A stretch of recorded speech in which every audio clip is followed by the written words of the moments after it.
3장 ER 모델링의 세 번째 동영상 강의를 시작하겠습니다. 이번 동영상 강의의 내용은 엔티티 집합에 대해서 설명이 있는데요. 엔티티 집합은 엔티티들이 같은 종류의 엔티티들이 모여 있는 것을 엔티티 집합이다 이렇게 얘기합니다. 자, 앞에 배웠던 내용을 잠시 복습을 해보면,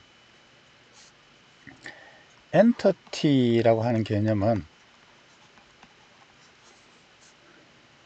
이게 영어로 엔티티 이렇게 표현을 했는데, 우리말로 번역을 할 때는 객체라고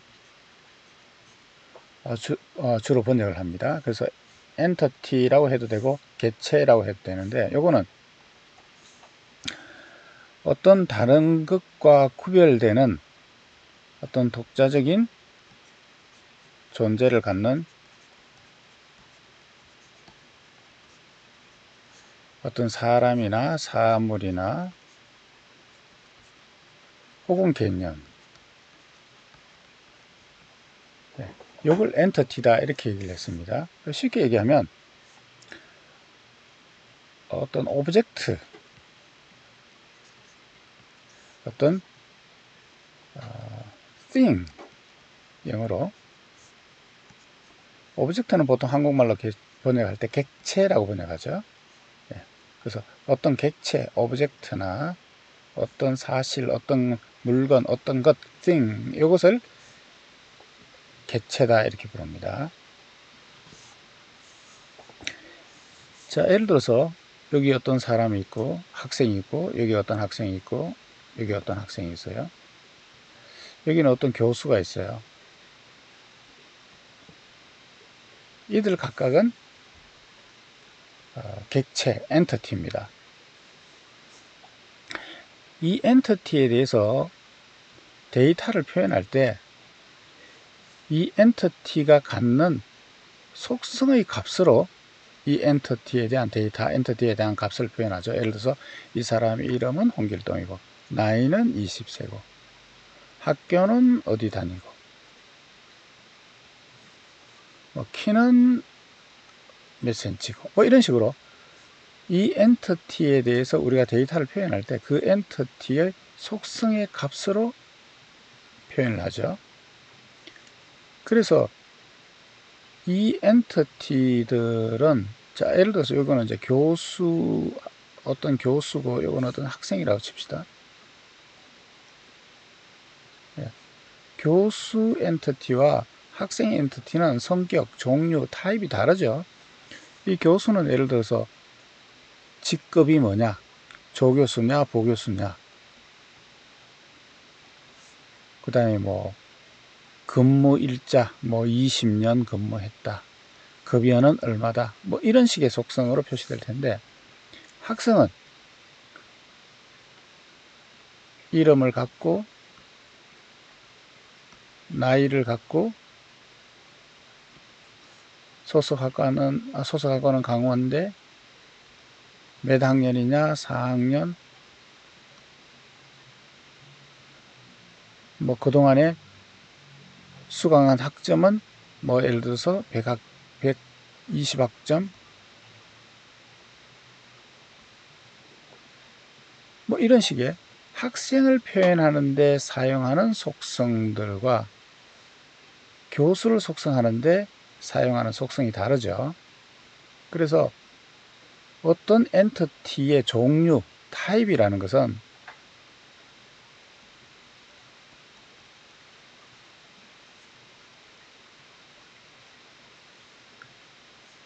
그 엔티티를 설명할 때, 그 엔티티의 값을 표현할 때 어떤 애트리뷰트로 표현하느냐, 어떤 애트리뷰트들로 표현하느냐. 그래서 이 엔티티들을 표현하는 데 사용하는 애트리뷰트들의 모임, 애트리뷰트들이 뭐냐라고 하는 것이 그 엔티티의 타입입니다. 그래서 교수를 설명하는 데 사용하는 애트리뷰트들과 학생을 설명하는 데 사용하는 애트리뷰트들이 다르죠. 그래서 엔티티 타입이라고 하는 것은 엔티티의 종류를 얘기하고, 이 각각의 엔티티 타입들은 그 엔티티들을 설명하는 애트리뷰트들이 있습니다. 서로 다른 타입들은 서로 다른 애트리뷰트들을 사용합니다. 그래서 하나의 엔티티 타입을 표현할 때는 그것을 구성하는 애트리뷰트들이 뭐냐라고 하는 걸로 이 엔티티 타입을 설명합니다. 엔티티 타입을 표현합니다. 여기서 말하는 엔티티 집합이라고 하는 것은 뭐냐면, 같은 타입에 속하는 이 교수들은 같은 타입이죠. 이 같은 타입에 대한 엔티티들을 모아놓은 것을 교수 엔티티 집합, 학생에 해당하는 엔티티들을 모아놓은 것을 학생 엔티티 집합 이렇게 얘기합니다. 같은 종류, 같은 타입에 있는 엔티티의 모임, 이걸 엔티티 집합이다 이렇게 얘기합니다. 자, 그래서 엔티티 타입이라는 것은 엔티티들의 종류인데, 같은 애트리뷰트들로 표현되는 엔티티들을 같은 타입이다 이렇게 얘기하고, 그 같은 타입에 속하는 엔티티, 같은 타입에 속하는 엔티티들을 쭉 모아놓은 것을, 이 엔티티들을 쭉 모아놓은 것을 엔티티 집합이다 이렇게 얘기합니다.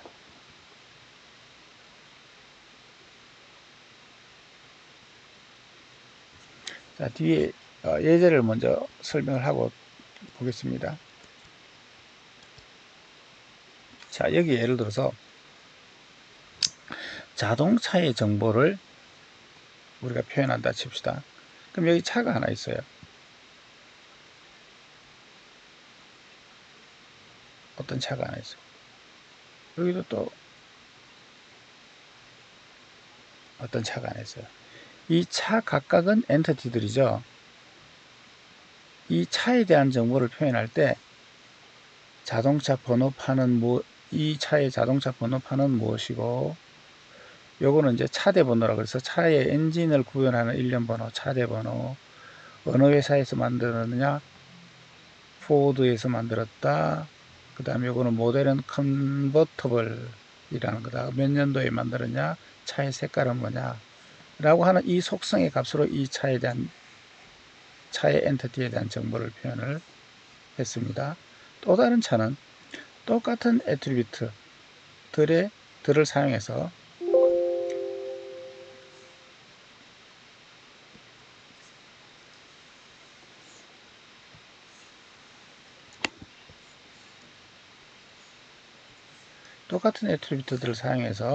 그 애트리뷰트의 값이, 이 차는 이 번호판이 이거고, 이 차의 차대 번호는 이거고, 이 차는 니산에서 만들었고, 이런 식으로 그 애트리뷰트들의 값들로 이렇게 표현합니다. 요건 같은 종류의 엔티티들이죠.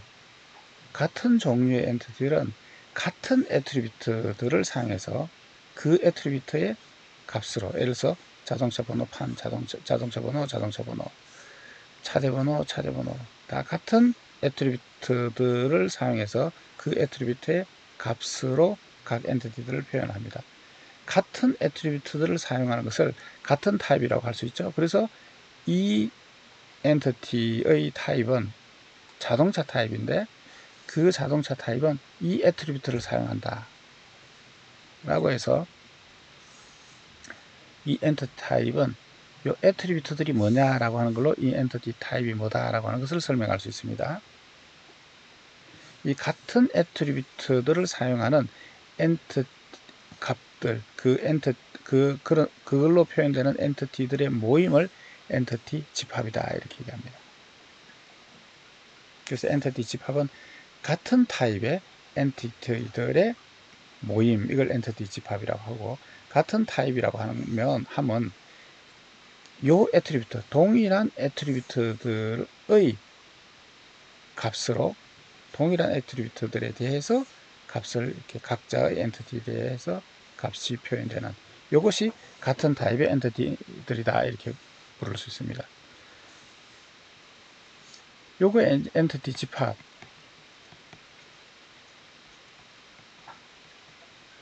요것은 요 엔티티의 타입을 설명하는 거죠. 그래서 여기 엔티티의 타입, 자동차라고 하는 엔티티 타입을 설명하는 것이고, 요 각각은 요 엔티티 집합에 속하는 각각의 원소죠. 그래서 이걸 그냥 엔티티 이렇게 부르기도 하고, entity instance 라고 부르기도 합니다. 자, 앞으로 다시 돌아갑니다. 자, 그래서 entity 집합은 같은 종류의 엔티티들의 모임을 얘기한다. 지금 여기 보시게 되면 자동차 엔티티 타입에 동일한 엔티티들이 아까 모여 있었죠. 아까 3개의 예가 있었는데 그 3개의 엔티티들의 모임, 이게 자동차 엔티티들의 엔티티 집합이 되겠죠. 그 안에 있는 각각을 엔티티 인스턴스, 이 인스턴스들의 모임이 엔티티 집합. 이 엔티티 집합의 성격, 즉 어떤 애트리뷰트를 사용하느냐라고 하는 그 애트리뷰트에 의해서 그 엔티티 타입이 설명 정의됩니다. 자, 엔티티 타입은 어떤 애트리뷰트들을 사용하느냐라고 하는 그 엔티티들이 사용하는 애트리뷰트들에 의해서 엔티티 타입이 정의되는데, 애트리뷰트는 우리말로 애트리뷰트 이렇게 쓰기도 하고 속성이다 이렇게 번역하기도 합니다. 자, 이 각각의 속성은 값집합, 도메인을 갖습니다. 도메인이 있습니다. 영어로는 도메인 이렇게 하는데, 이걸 이제 직역하면 범위 이렇게 번역할 수 있죠. 무슨 얘기냐면, 예를 들어서 어떤 학생의 속성 중에 학번이라는 속성이 있죠. 학년이라는 속성이 있죠. 나이라는 속성이 있죠. 뭐 이름이라는 속성, 하여간 이런 속성들이 있는데, 이 각각의 속성들은 값의 범위가 있다는 겁니다. 다시 말하면 이 속성에 올 수 있는 값의 범위, 값의 집합이 있다는 겁니다. 학번은 예를 들어서 우리 학번이 뭐 몇 자리로 되어 있나요? 몇 자리, 뭐 예를 들어서 8자리로 칩시다. 8자리 10진 숫자, 요 범위 안에 있는 게 오죠. 뭐 예를 들어서 뭐 AB 203 뭐 이런 식의 학번은 없죠. 그러니까 여기 올 수 있는 값의 범위가 있습니다. 학년은 1부터 4 사이의 값을 갖죠. 나이는 뭐 대학생이 1살짜리 대학생은 없겠죠. 그렇지만 예를 들어서 마이너스 5세 이런 건 안 되죠. 예, 양의 값, 그것도 뭐 예를 들어서 뭐 200, 300 이렇게 엄청난 큰 숫자는 아닐 테고, 대략 뭐 예를 들어서 한 10세에서 뭐 150세, 뭐 요즘은 100세도 넘는 사람이 있고 그 사람이 대학교에 올 수도 있으니까, 어쨌거나 각 애트리뷰트들은 그 애트리뷰트들이 가질 수 있는 값의 범위가 있습니다. 즉 여기에 올 수 있는 값의 여기에 올 수 있는 어떤 값들의 집합이 있을 수 있습니다. 그것을 값의 도메인이다, 그 애트리뷰트의 도메인이다 이렇게 얘기합니다. 그래서 하나의 애트리뷰트들은 하나의 값집합과 관련이 있습니다.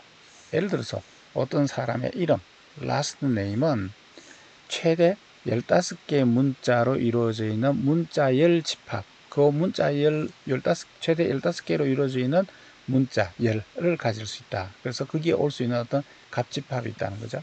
날짜는 앞에 2자리 월, 2자리 날짜, 4자리의 연도, 요 글로 표현될 수 있는 값들의 집합, 요 안에 있는 요런 형태의 숫자 또는 문자 중에 하나, 이런 식으로 애트리뷰트는 값의 집합이 있습니다. 그 애트리뷰트와 연관된 값의 집합, 즉 그 애트리뷰트에 올 수 있는 값들의 종류가 있습니다. 이것을 값집합 또는 도메인이다 이렇게 부릅니다. 그래서 각 애트리뷰트들은 이 도메인이 있습니다. 이 값집합은 프로그래밍 언어 입장에서 놓고 보면 데이터 타입이다 이렇게 생각하면 됩니다. 예를 들어서 학번이라고 하는 것이 정수값이다 그러면 정수 타입이 올 수 있고, 실수는 못 온다, 문자열은 못 온다. 뭐 예를 들어서 나이가 정수값이다 그러면 정수값. 이름은 문자열인데 최대 몇 개 글자다 그러면 고로 이루어져 있는 문자열, 이런 식으로 보통 프로그래밍에서는 데이터 타입이 값집합에 해당이 된다, 도메인이다 이렇게 생각하시면 됩니다.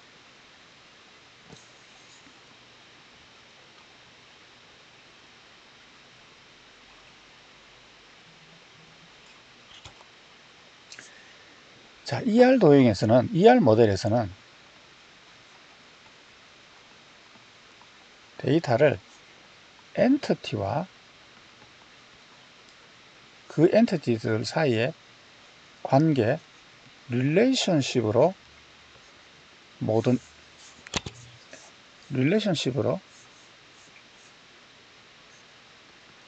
데이터를 표현합니다. 그리고 이것을 그림 형태로 표현합니다. 그래서 이렇게 그림 형태로 표현된 이 그림을 ER 모델로 표현한 그림이다. 그래서 ER 도형이라고 부릅니다. 그래서 ER 모델에서는 모든 데이터를 엔티티와 릴레이션십으로 표현을 하는데, 지금 우리가 엔티티에 대해서 배웠고 릴레이션십에 대해서는 아직 안 배웠습니다. 이 엔티티는 ER 도형에서 어떻게 표현하느냐면 사각형으로 표현합니다. 이렇게 사각형으로 표현하고 요 안에 엔티티 타입의 이름을 이렇게 넣어서 이런 엔티티 타입이 있다, 교수라는 엔티티 타입이 있다, 이렇게 어떤 데이터베이스에 존재하는 엔티티 타입들을 이렇게 사각형 형태로 표시를 합니다. 엔티티 타입들은 속성을 가질 수 있죠. 속성은 이렇게 타원 모양으로 이렇게 해서 화살표로 이렇게 연결합니다. 사실 이 ER 도형을 표기하는 표기법이 여러 개가 있습니다. 맨 처음에 피터 첸이 박사학위 논문으로 제안한 것이 ER 도형인데, 이 피터 첸이 처음에 만들 때 사용했던 표기법이 있고,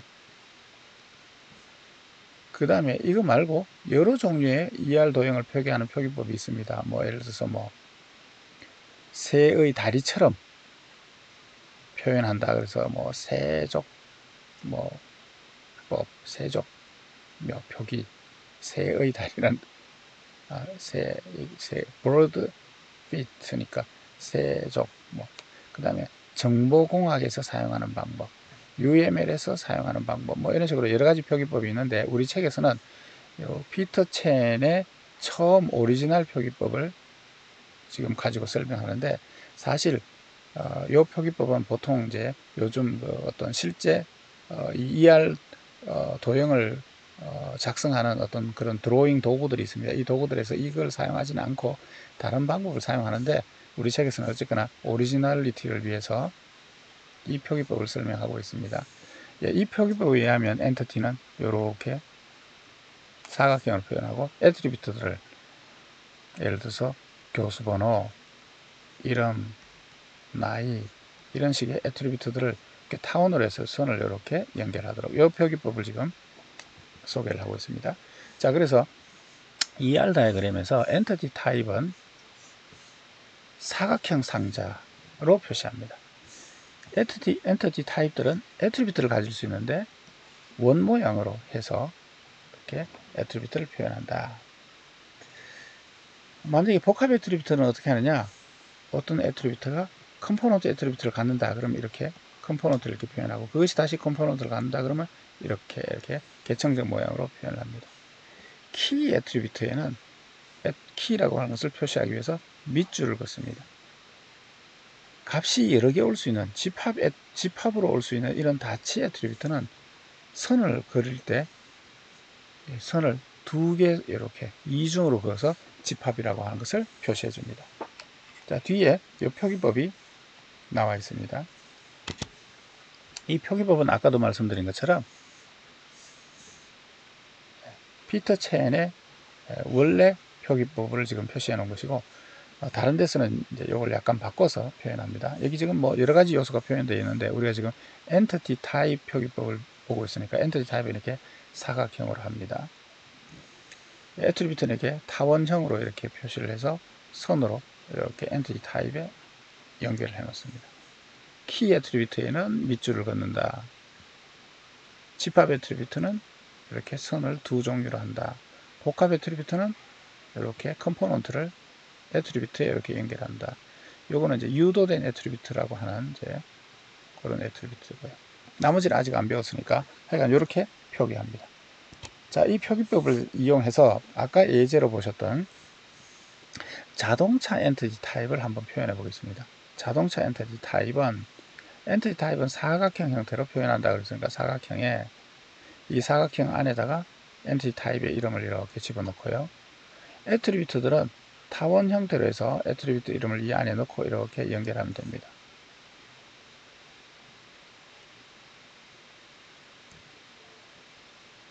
색깔 같은 경우에는 집합 애트리뷰트입니다. 색깔이 여러 개가 올 수 있습니다. 한 차에 색깔이 여러 개 있을 수 있어요. 그러면 선을 이렇게 두 개를 그어서 이건 집합이다 이렇게 표시해 주면 됩니다. 자동차 번호판 같은 경우에는 이게 자동차 번호판인데 문자 세 자리, 줄을 나타내는 문자 세 자리와 일련 번호 이렇게 컴포넌트를 갖습니다. 그럼 컴포넌트는 요 애트리뷰트의 컴포넌트를 이렇게 타원 형태로 이렇게 해서 세부 컴포넌트의 애트리뷰트를 표시해서 이렇게 표시하면 이게 복합 애트리뷰트를 표시하게 되어 있습니다. 자, 이런 표기법을 엔티티 타입의 표기법으로 사용하고 있습니다. 자, 여기에는 이제 앞에서 회사 데이터베이스에 대해서 우리가 소개를 했었는데 이 회사 데이터베이스에 존재하는 엔티티 타입들을 한번 개념적으로 한번 설계를 해 보겠습니다.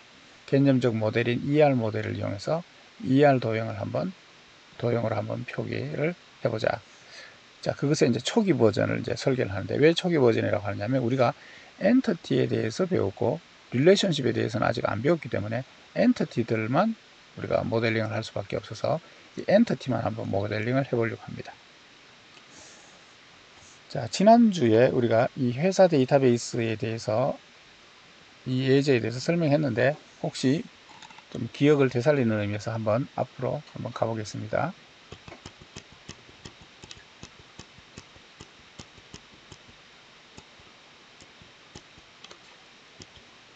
자, 여기 어떤 회사 데이터베이스에 대한 요구사항이 나와 있습니다.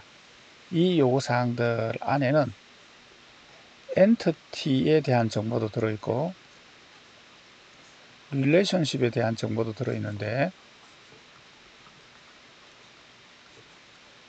우선 지금 엔티티만 한번 찾아보려고 합니다. 엔티티는 독자적으로 존재하는 어떤 개체 또는 객체, 사람이나 사물이나 혹은 어떤 개념, 독자적으로 우리가 설명할 수 있는 존재하는 개념 이런 것들을 엔티티라고 불렀습니다. 이 엔티티들은 말로 표현하게 되면 주로 명사로 표현된다 이렇게 얘기했습니다. 자, 그래서 우리가 지난 시간에 어떤 회사에 이 회사는 한 회사이기 때문에 엔티티로 명사로 되어 있고 독자적인 개념이지만 엔티티로 우리가 모델링 하지 않는다 이렇게 얘기했습니다. 회사에 부서가 여러 개 있다. 그리고 이 부서가 이제 하나의 엔티티가 되는 거죠. 이 부서의 이름, 번호 이런 것들은 이 부서가 갖는 속성 애트리뷰트죠. 애트리뷰트. 부서 외에 또 무슨 엔티티 타입이 있냐면 부서에는 여러 프로젝트가 있다. 이 프로젝트에는 이름, 번호 이런 속성을 갖는다. 그 다음에 뭐가 있었냐면 사원이 있었습니다.